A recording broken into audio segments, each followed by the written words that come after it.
Pacing. When the R-Series is used with the one-step complete or pacing electrodes, a separate ECG cable is not required because the 3 leads are built into the front electrode pad. If these electrodes are not used, you must first attach an ECG cable to the device and place the 3-lead ECG electrodes on the patient. To begin pacing your patient, turn the dial to Pacer. The downward spikes indicate pacing pulses. The rate will default to 70 pulses per minute unless your institution has configured it otherwise. Next, increase the output by turning the dial clockwise.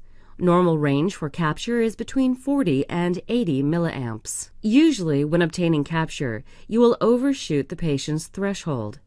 If this happens, decrease the output slowly until you just lose capture. The minimum output that obtains capture is the patient's threshold. Once you have determined the pacing threshold, set output to 10% above that. Confirm electrical capture by viewing a downward pacing spike followed immediately by a widened QRS and an extended, sometimes enlarged, T wave occurring at the selected pacing rate.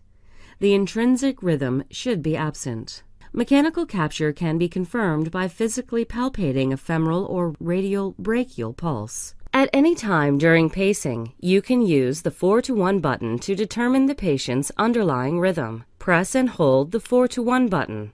This suppresses 3 of 4 pacer impulses to visualize the underlying rhythm without losing capture.